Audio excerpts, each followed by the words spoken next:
I thought the worst thing about my family was that they never noticed me. But on Christmas, I learned something that changed 32 years of my life.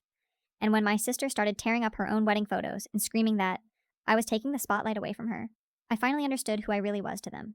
I'm Noah Grant, 32, and for the first time in my life, I'm admitting out loud what I spent decades pretending wasn't true. I was the backup kid in my own family, the spare tire, the afterthought.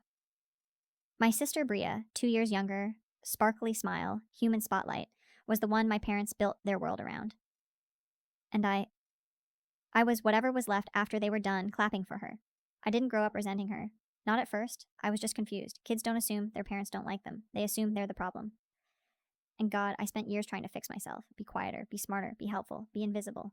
Anything to get even 5 seconds of the attention Bria got by walking into a room and sneezing. My earliest memory of her isn't even warm. It's my mom leaning over a birthday cake. Her cake, even though it was my party, telling her she was such a natural star because she blew out my candles when I hesitated. I remember staring at the smoke curling into the air and thinking, oh, okay, that's just how it is. Fast forward to adulthood, and nothing changed. I got a degree, a stable job, a life. They barely noticed. Bria got a parking ticket, and my mom cried like she'd survived a war. Then I met Leah, my wife now. Calm, warm, level-headed. The first person who ever looked at me like I was the main character in something. Being loved by her felt like stepping into sunlight after living in a basement. My parents liked Leah well enough, but only in that she doesn't take attention away from Bria away. They never asked about the engagement. They didn't help plan anything. They didn't even pretend to care. And then, the invitations. God.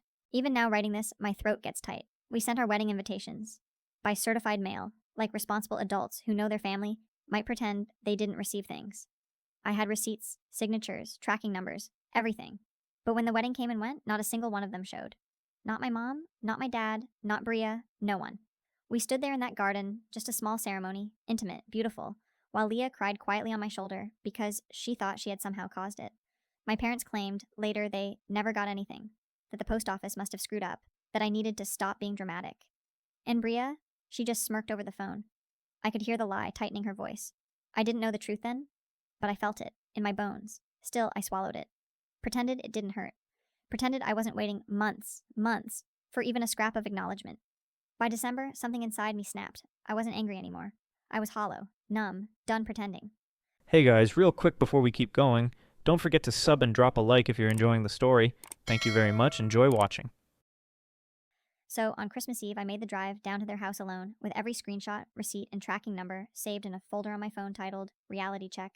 I didn't go there to fight, I went there for the truth. And God help me, I had no idea how violently that truth was going to blow the whole night apart. By the time I pulled into my parents' driveway, the sky was spitting snow, those thin, mean flakes that don't float down soft. They stab sideways like sandpaper. The whole house was lit up like they were competing with the airport. Plastic reindeer, inflatable Santa. Bria's wedding photos, taped to the front window like a Macy's display. I just sat there for a minute, hands on the wheel, trying to breathe through the tightness in my ribs. I wasn't scared of them. I was scared of what I'd do if they pretended again. Pretending was their specialty. They could rewrite history faster than a politician during election season. I finally got out and walked up the steps. Before I could knock, the door swung open like she'd been waiting. My mom, Margaret, smiled that sharp smile she wears like perfume. Noah. You made it. No hug, no warmth, just that thin, performative joy she saves for neighbors and people from church. Dad, Harold, was right behind her, already wearing that bored frown he uses as a personality. Long drive, lejas? He asked, like I hadn't done it 17 times in the past 2 years, while they never once came to see me. Inside, nothing had changed. Every surface drowning in tinsel, every frame photo. Bria and her husband Dylan at their wedding. Bria mid-laughter. Bria with her veil. Bria cutting her cake.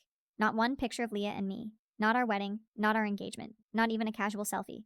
I kept my coat on longer than necessary. Something about taking it off felt like letting them in again.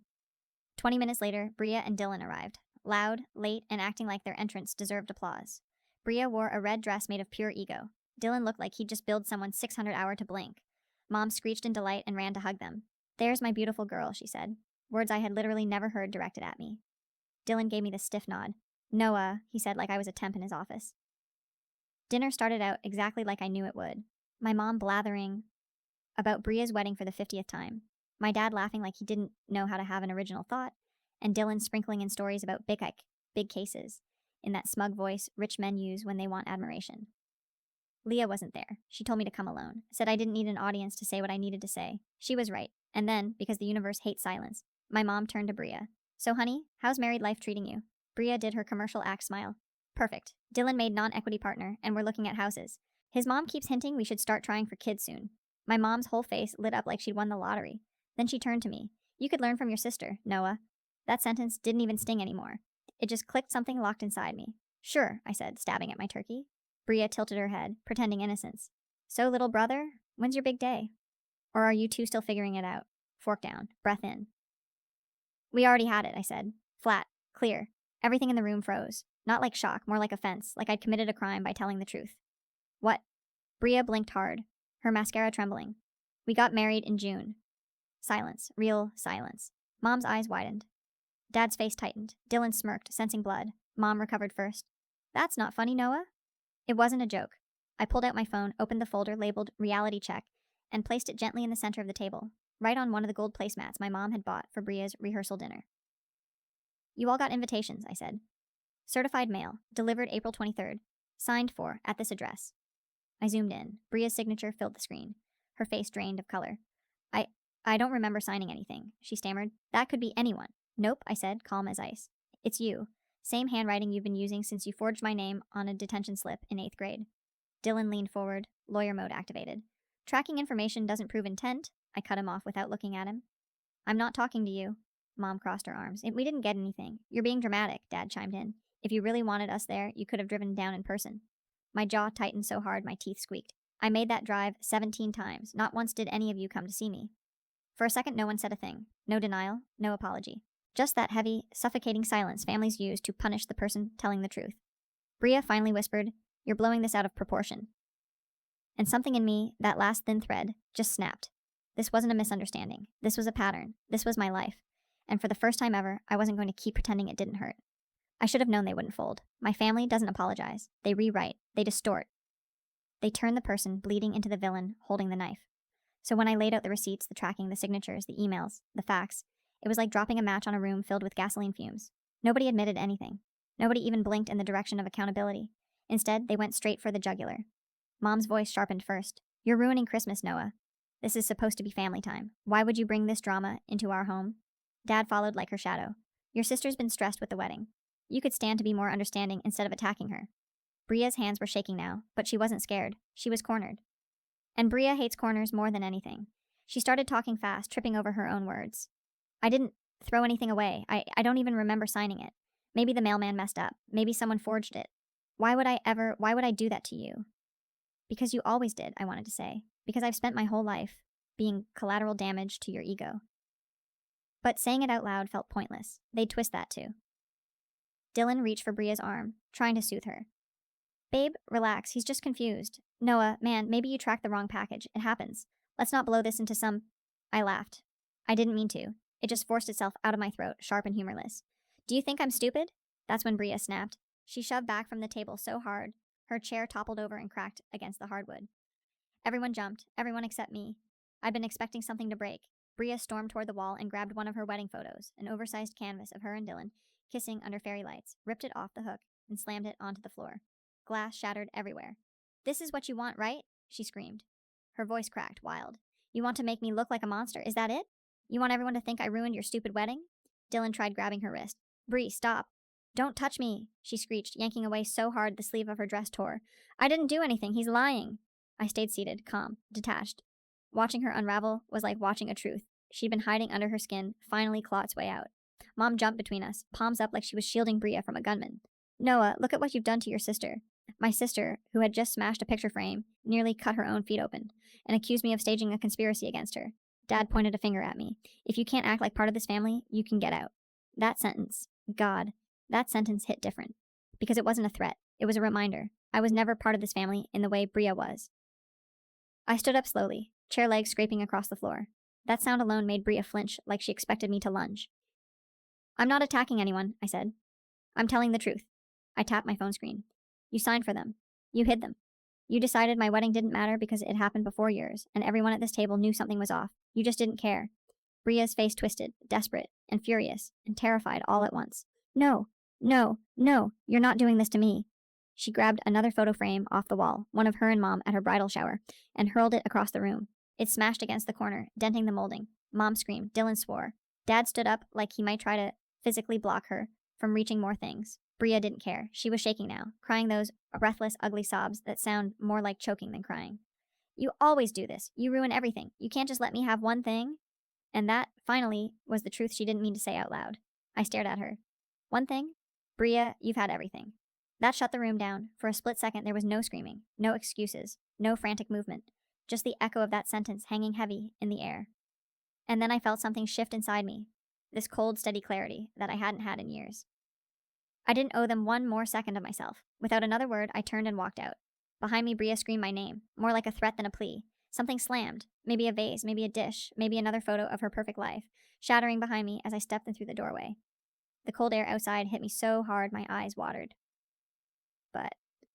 But God, it felt like freedom. The second I stepped outside, the cold slapped me like it had been waiting its turn. My breath came out in harsh, white clouds. My hands were shaking, not from fear, just the aftermath. The kind of tremor you get when you finally stop holding a burning pan you didn't realize was searing your skin. I hadn't even made it halfway down the driveway when the door blew open behind me. Bria. Of course it was Bria. She came running out barefoot, heels in her hand, mascara smeared down her cheeks. The porch light hit her like a stage spotlight, fitting for someone who never learned how to exist without one. "Noah!" she shouted, voice raw and cracking. "Stop! Don't walk away from me!" I didn't turn at first. I just kept walking toward my truck. Slow, controlled. Every step felt like peeling a chain off my ankles. She caught up fast, boots crunching through the snow, as she stumbled across the yard. "You can't just leave after blowing up dinner," she snapped, breath coming out in hot, frantic bursts. "You humiliated me." I turned then, just enough to meet her eyes. "You did that yourself," her face twisted, hurt, rage, panic, all balled into something unstable. She stepped closer, too close, practically in my space. "No," she rasped. "You don't get to say that. You don't get to put this on me. She jabbed a finger at my chest, but missed because her hand was shaking.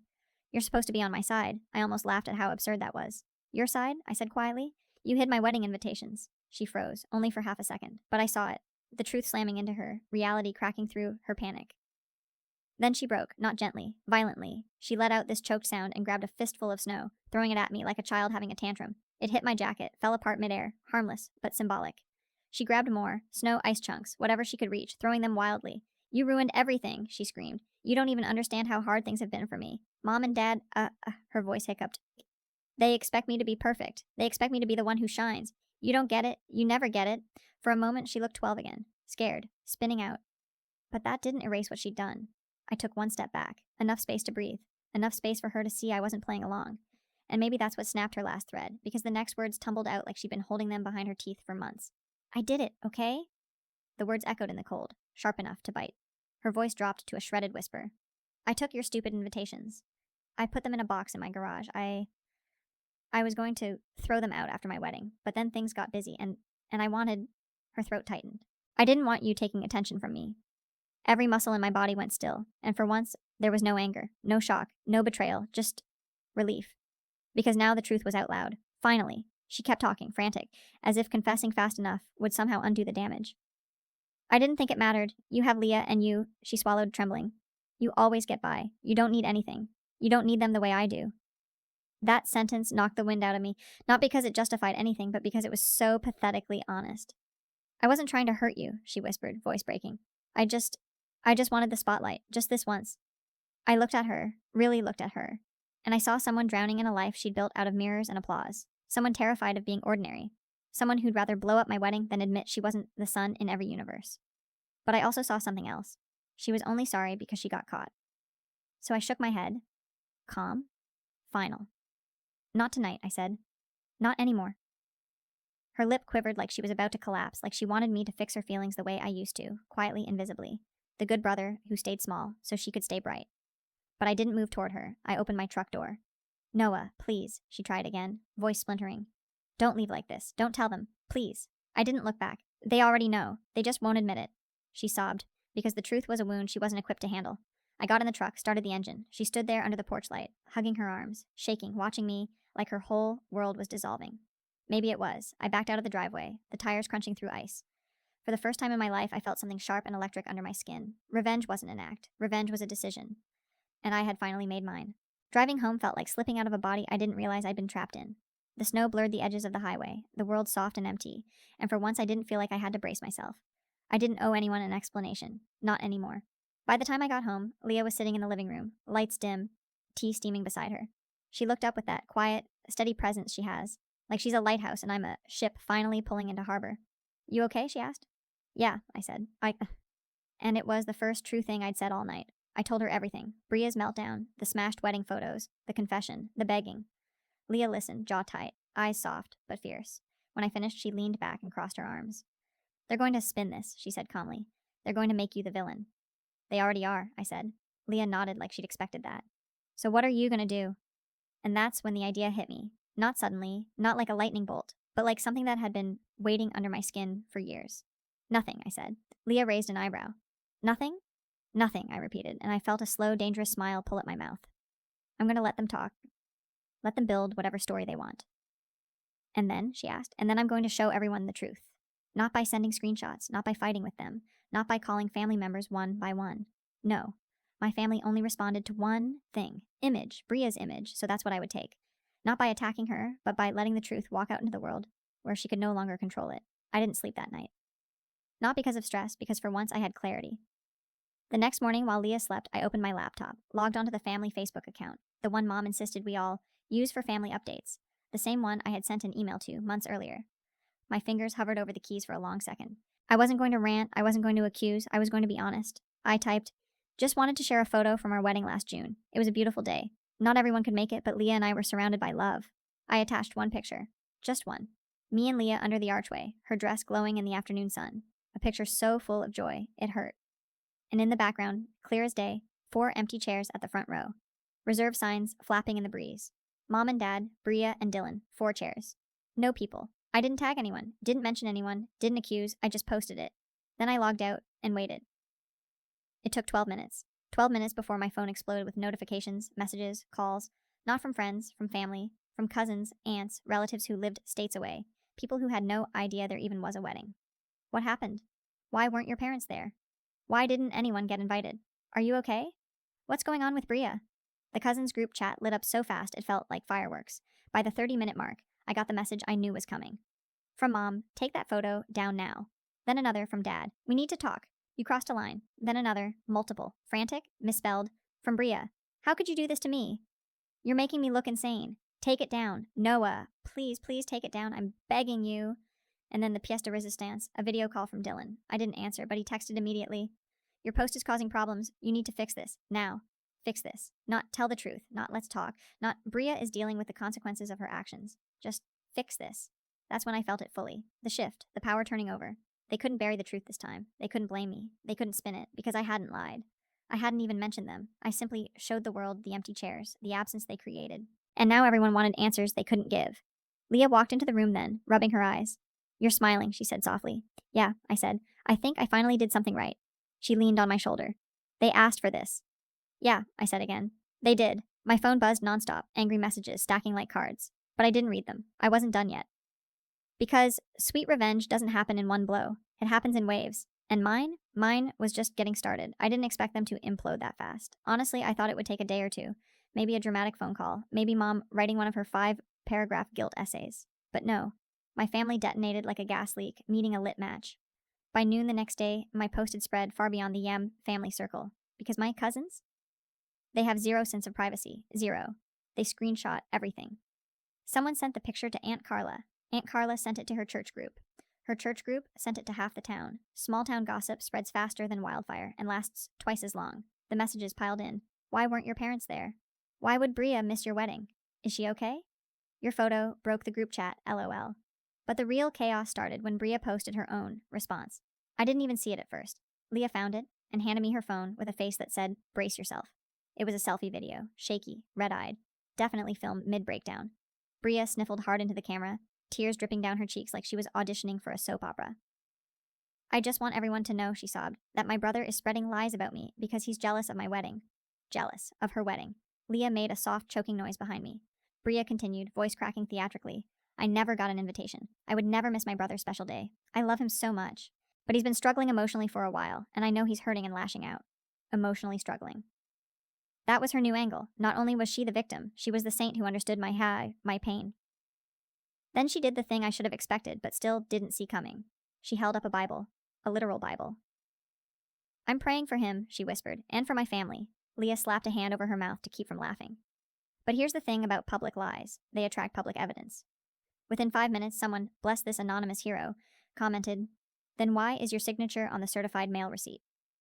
Followed by someone else posting an actual screenshot of the delivery confirmation, the one with her name, the one she signed. I never uploaded that. I never shared that, which means someone from the family account did. Someone who had access to the inbox. Mom? No. She'd defend Bria until the apocalypse. Dad? Maybe, but doubtful. He hates drama. Then it hit me. Bria's meltdown had pushed Dylan past his limit. The screenshot came from his email address. Leia saw the realization on my face. Do you think Oh yeah, I said. He's done covering for her. Because right after that screenshot surfaced, Dylan posted a comment under her video. You need to take this down. Now. Public. Not a message, a comment. Bria replied instantly. Stop embarrassing me, Dylan. You know I didn't do anything. People started liking his comment a lot. Then, another reply from him. Bria, you signed for the invitations. I saw the box in the garage. The internet went feral. Bria's video disappeared. Then reappeared. Then disappeared again. Every time she'd delete it, someone would repost it. She couldn't stop the flood. Meanwhile, Mom started messaging me nonstop. Take your post down. You're destroying us. Your sister is having an anxiety attack. This is all your fault. Then Dad joined. You need to stop this before someone gets hurt. Someone gets hurt. Right, because telling the truth about an empty chair was apparently violence. I didn't respond, not out of pettiness, but because I wanted the truth to stand on its own legs for once. By late afternoon, the real explosion happened. Dylan called me. Not texted, not messaged, called. I let it ring twice before answering. His voice sounded wrecked, tired, broken, like a man who'd spent the past 4 hours living inside a tornado made entirely of shrieking. Noah, he said, I need you to know I'm sorry. Not the sentence I expected. I didn't know she took the invitations, he continued, but I should have known. I should have realized sooner. He stopped, exhaled sharply. I'm staying at my brother's place tonight. She threw a mug at me. There it was, the physical escalation. Bria was spiraling so hard, she started throwing actual objects at people. Is she okay? I asked. I don't know, he said. I don't think she's been okay for a while. Then, I just wanted you to know I'm not covering for her anymore. We hung up. I sat there for a long minute, phone still in my hand. Leah leaned her head on my shoulder. How do you feel? I didn't know. Not guilty, not vindicated, just steady. They built their world around a lie, I said, finally.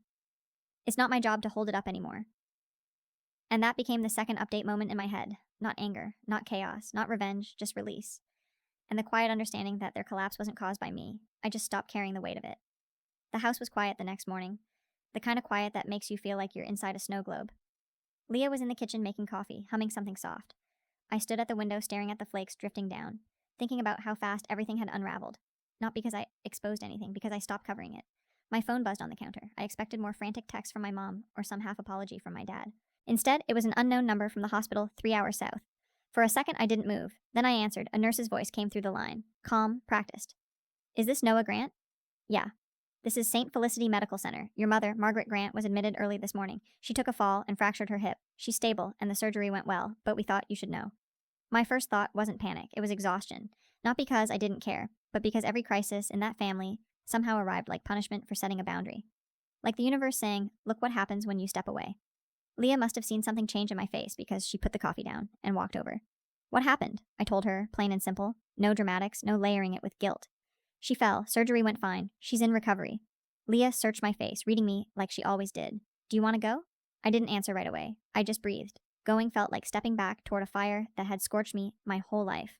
Not going felt cruel in a way I didn't want to be. So I said the only honest thing in my chest. I think I should. She nodded. No pressure, no fear, just support. Then go, but keep your boundaries. So I packed a small bag, a charger, a bottle of water, nothing emotional. Then I got in the car and started the drive I'd memorized from childhood. The closer I got to the old town, the heavier the air felt. Like the place itself remembered me. The hospital was sterile and humming. When I walked in, everything smelled like disinfectant and faint plastic.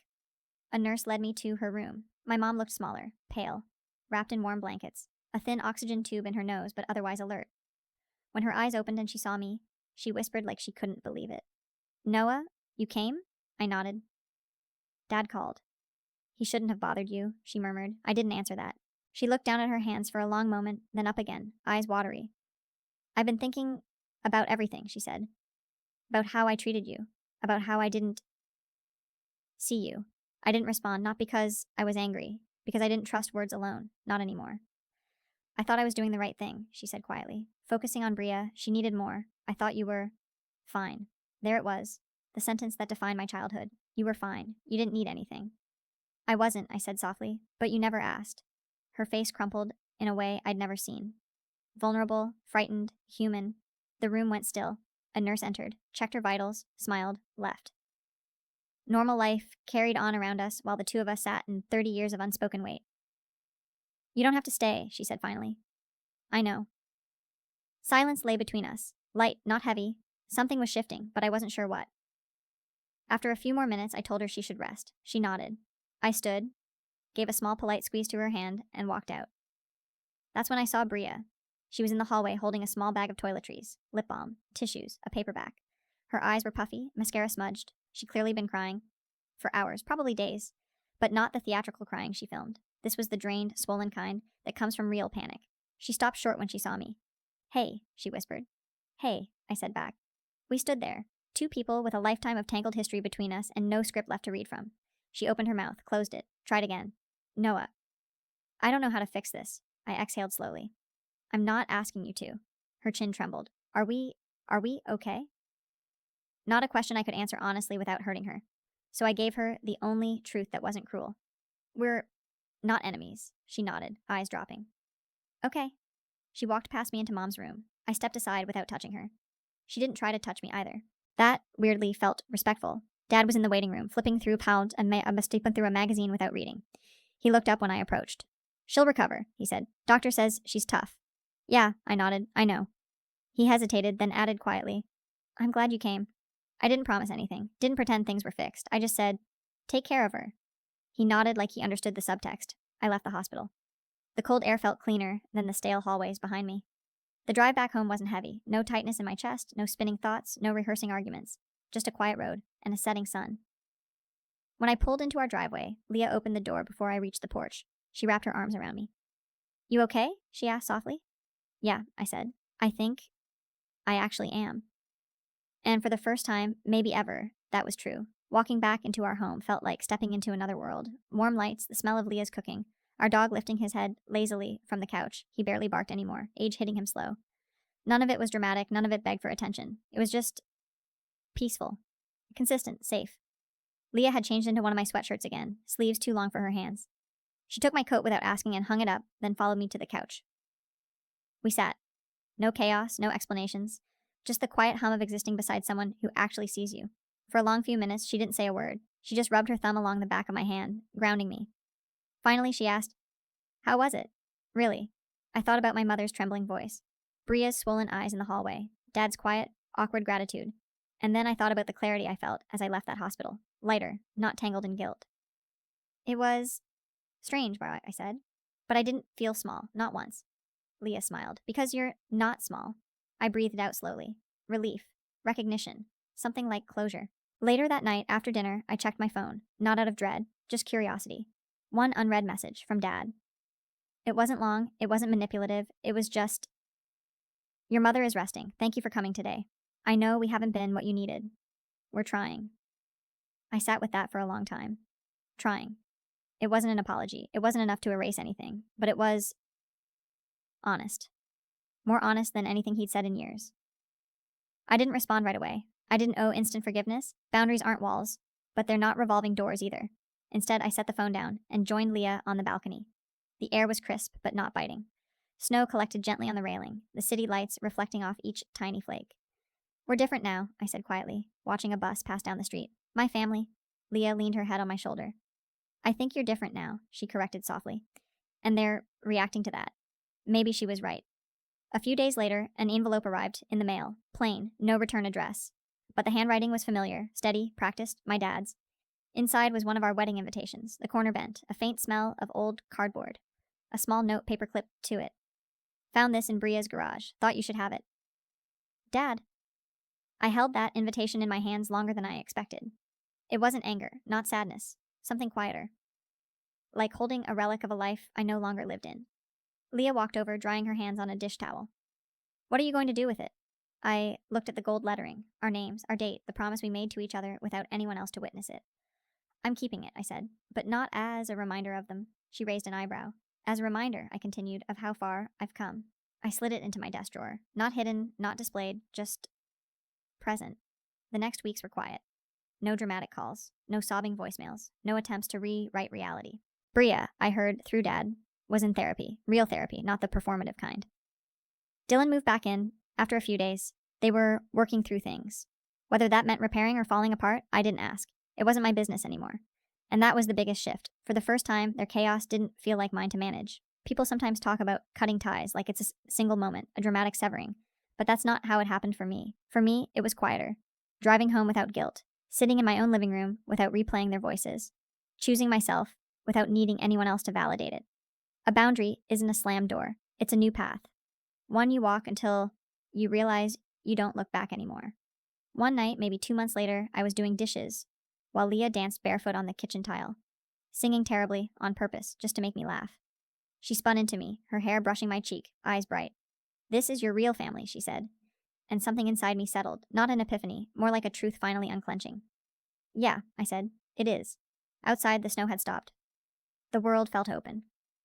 And for the first time in 32 years, so did I.